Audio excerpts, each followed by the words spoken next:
Ce cours se compose de trois parties. La première partie, c'est la réaction de David face à Shaoul sur le plan sécuritaire. La deuxième partie, la réaction de David face à son fils Avshalom sur le plan sécuritaire. Et la troisième partie, le dilemme du 23e juge dans un procès criminel. Commençons par la première partie, la réaction de David face au roi Shaoul. Dans le chapitre 24 du premier livre de Shmuel, le roi Shaoul cherche à tuer David qu'il considère comme son ennemi. Et lorsque Shaoul apprit que David se trouvait dans le désert d'Aïn-Gédi, Shaoul prit alors avec lui 3000 hommes à la recherche de David et ses hommes pour les tuer. À un moment, dans cette région de Aïn-Gédi, Shaoul avait besoin de satisfaire ses besoins et il est rentré dans une caverne. Et comme par hasard, dans cette caverne se trouvaient cachés David et ses hommes. Lorsque Shaoul est entré, il n'a pas vu ni David ni les hommes qui étaient cachés. Et les hommes de David lui ont dit: le moment est venu où l'Éternel a mis ton ennemi en ton pouvoir, entre tes mains. Donc, traite-le comme bon te semble. David avait une occasion ici de tuer Shaoul afin de protéger sa propre vie, puisque Shaoul cherchait à le tuer. Mais d'autant plus que Shaoul était Rodef. Il avait le statut de Rodef, c'est-à-dire qu'il poursuivait David pour lui retirer sa vie. Cependant, David a dit: il n'est pas question que j'attente à la vie du roi Shaoul qui est oint sur ordre de l'Éternel. Je vais simplement, et c'est ce qu'il a fait, me mettre discrètement derrière lui, je vais découper un bout, le bord de son manteau royal, et je le laisserai en vie. Et il a même donné ordre à ses hommes de ne pas attenter à la vie de Shaoul. Voilà la réaction de David alors qu'il était en possibilité d'éliminer physiquement Shaoul qui voulait le tuer. Puis David sortit de la caverne après que Shaoul en soit sorti pour rejoindre ses hommes, et David crie en direction de Shaoul, lui dit: l'Éternel t'a mis en mon pouvoir dans la caverne. Cependant, pour te montrer mes bonnes intentions, j'ai épargné ta vie. Regarde ce que j'ai dans la main, c'est le bord de ton manteau royal. Tandis que toi, Shaoul, tu cherches à m'éliminer physiquement. Shaoul prit conscience de son attitude, il éclata en pleurs et il dit à David: tu m'as fait du bien alors que moi, je t'ai fait du mal. Tu vaux mieux que moi, dit Shaoul à David. Et ainsi ils se quittèrent en paix, parce que Shaoul a été impressionné par l'attitude de David qui avait le pouvoir de le tuer et qui n'a absolument pas réagi dans ce sens. Une deuxième fois, toujours dans le premier livre de Shmuel, David a eu l'occasion de tuer Shaoul qui cherchait à le tuer. En effet, au chapitre 26 du premier livre de Shmuel, il est écrit que Shaoul, accompagné de 3 hommes, de 3000 hommes de l'élite d'Israël, cherchait David qui se tenait caché dans la colline de Khalklila, à la lisière du désert de Ziph. David, informé de l'arrivée de Shaoul et de ses 3000 hommes d'élite, pénétra dans le camp où, au cours de la nuit, dans le camp où Shaoul et ses hommes dormaient profondément. Le roi Shaoul avait sa lance, son épée plantée au sol à ses côtés, et autour de Shaoul se trouvait le général Avner et tous les hommes d'élite qu'avait réunis Shaoul. Ils dormaient tous, et David, accompagné de Avishai,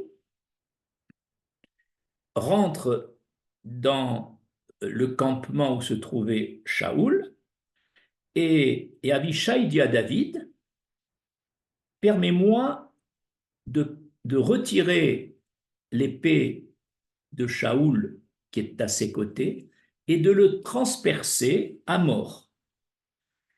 David refusa et dit à Avishai, ne touche pas Shaoul qui a été oint. Et là, encore une fois, que fit David Améler?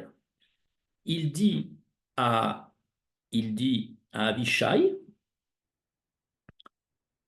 prends l'épée, retire-la du sol, mais ne touche pas à Shaoul. Et ils sortirent, David et Avishai, avec l'épée dans leurs mains, mais personne ne s'est réveillé, et Shaoul et ses hommes continuent à dormir profondément. Voilà. Donc, on voit que à 2 reprises, la réaction de David, qui aurait dû être normalement d'éliminer son ennemi, puisqu'à 2 occasions il en avait le pouvoir, eh ben, il n'a rien fait. Il a fait simplement des gestes pour montrer à Shaoul qu'il était présent et qu'il a épargné sa vie. D'où la question, pourquoi David a-t-il réagi ainsi alors qu'il était en danger sur le plan sécuritaire de la part de Shaoul et de ses hommes?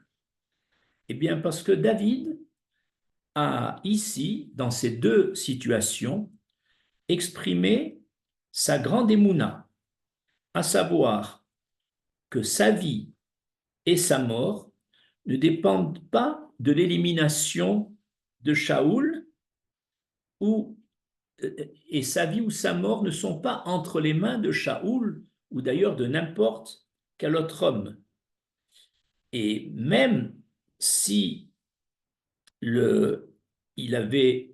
s'il avait éliminé Shaoul, cela ne veut pas dire que la vie de David serait prolongée, parce que la vie ou la mort d'un homme sont des décrets célestes, et ce n'est pas en exécutant son ennemi Shaoul que David aurait résolu ses problèmes. Il était convaincu de tout cela. En fait, il est convaincu que si le ciel avait décrété vraiment la mort de Shaoul, Arbe Shluchim Lamakom, Dieu a beaucoup d'ambassadeurs pour provoquer cette mort. Et c'est pour ça que David s'est dit, pourquoi est-ce moi qui exécuterai cette mort de Shaoul si le ciel l'avait décrété? Parce que de toute façon, j'aurais été sanctionné. D'après le principe, Megalgelim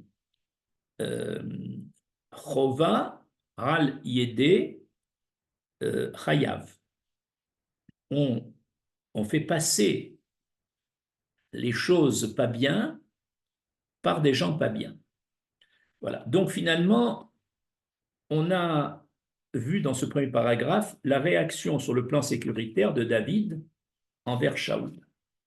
Le deuxième paragraphe, c'est la réaction de David face à son fils Avshalom.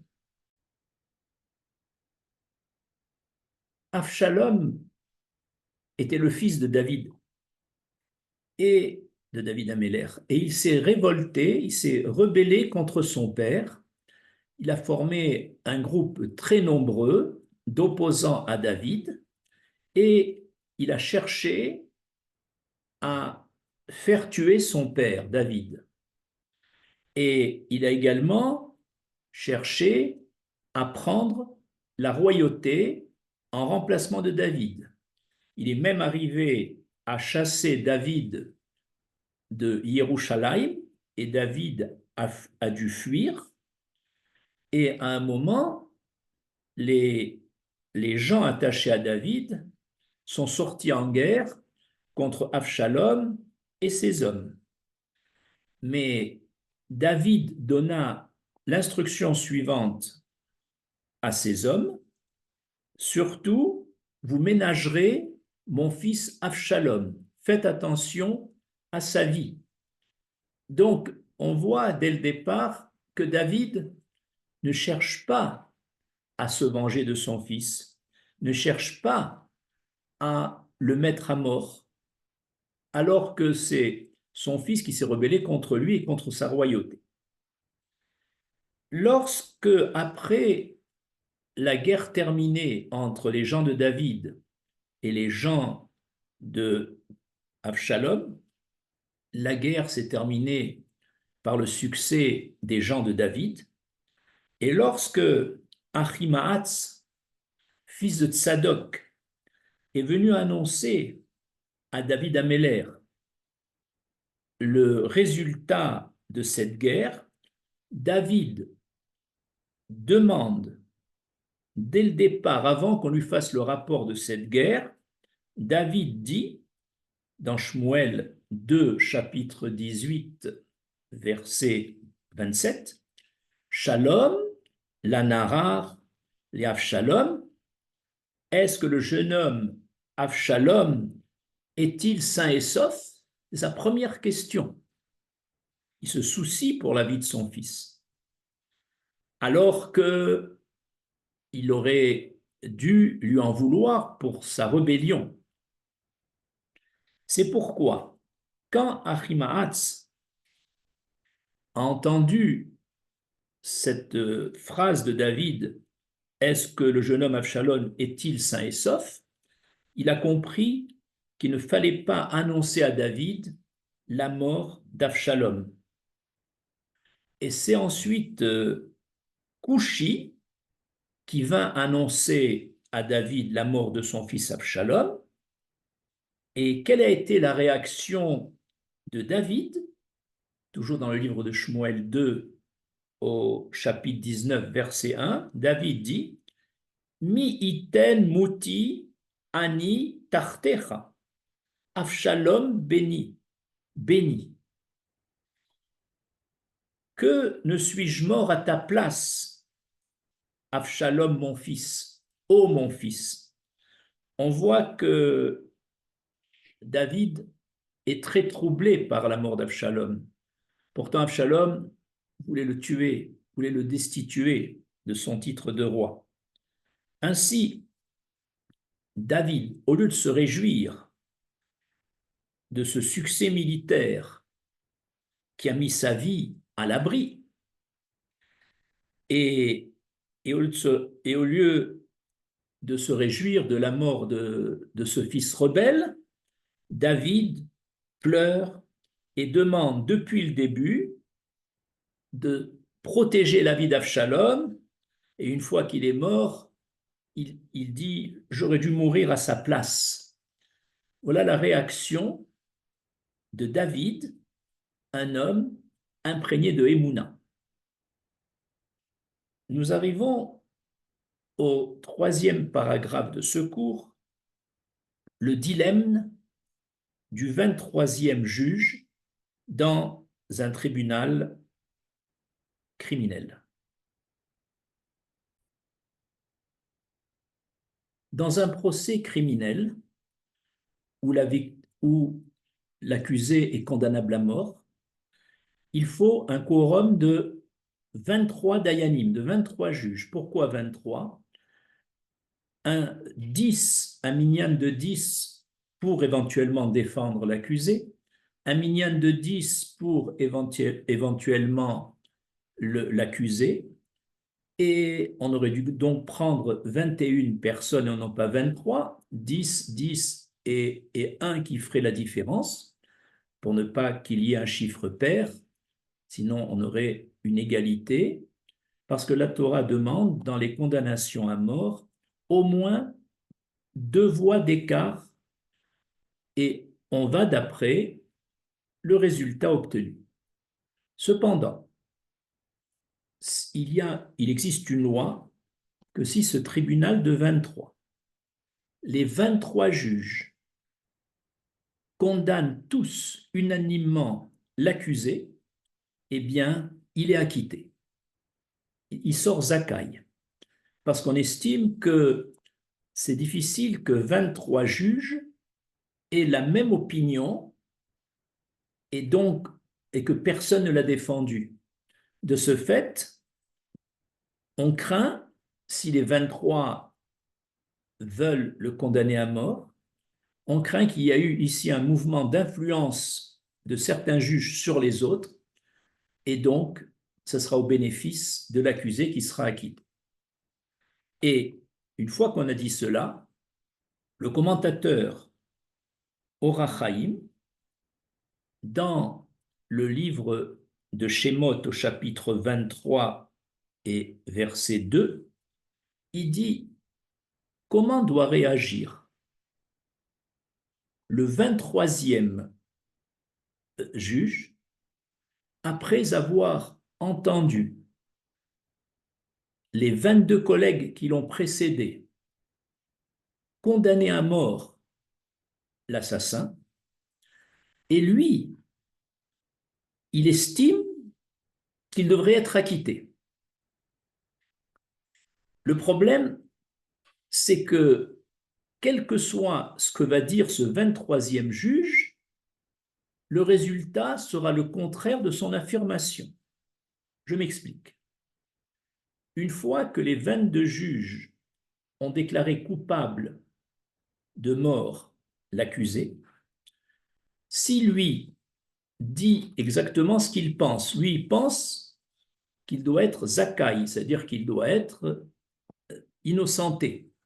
Mais s'il dit ça, qu'il doit être innocenté, on va se retrouver à 22 juges pour la condamnation à mort, et lui qui veut l'acquitter, 22 contre 1, on va d'après la majorité, donc l'accusé va être condamné à mort, 22 contre 1, alors que lui voulait l'acquitter.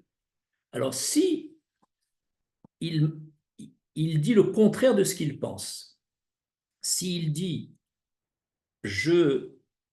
pour pouvoir l'acquitter, je vais aller dans le sens des 22 premiers juges et je vais leur dire il est coupable, bien que ce n'est pas son opinion. Et grâce à ça, les 23 auront donc dit qu'il est coupable, donc, dans ce cas, l'assassin présumé est acquitté. Et donc, on voit qu'il arriverait à son résultat. Donc, la question du commentateur Or HaChaim, doit-il dire ce qu'il pense et le résultat n'est pas son problème, c'est-à-dire doit-il dire moi je pense qu'il doit être acquitté? Effectivement, dans ce cas 22 contre 1, il va être condamné à mort.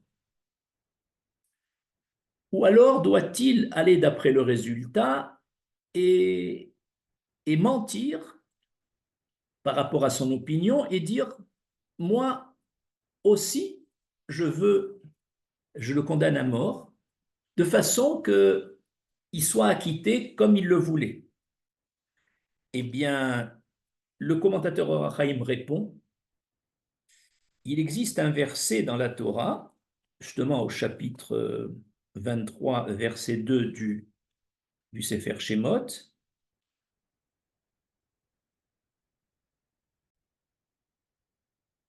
Le verset dit Lo tiye achare rabim lerarot.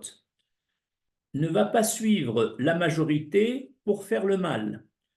Autrement dit, à ce 23e juge, on lui demande de ne faire aucun calcul, ne pas tenir compte du résultat, il doit dire exactement ce qu'il pense. Lui, il pense que cet homme doit être acquitté, eh bien il dit, j'estime qu'il doit être acquitté. Même si la conséquence, c'est que 22 contre 1, il sera condamné à mort. Ce n'est pas son problème. Un homme qui est ma'amin, qui a de la émouna, ne fait aucun calcul. Il ne s'ingère pas dans le jugement. En tant que Dayan, il doit dire exactement ce qu'il pense. Même ici, lui voudrait l'acquitter et dit qu'il doit être acquitté, même si le résultat va être le contraire de ce que tu veux. Et ainsi, on apprend par là que on ne peut pas, euh, on ne peut pas condamner ou acquitter un homme en faisant des calculs en fonction de ce que je vais dire. On doit dire ce que l'on pense. C'est-à-dire qu'un homme, ma'amin, qui a de la émouna, ne se pose même pas la question est-ce que je dois dire ce que je pense ou est-ce que je dois dire le contraire de ce que je pense pour arriver au résultat escompté.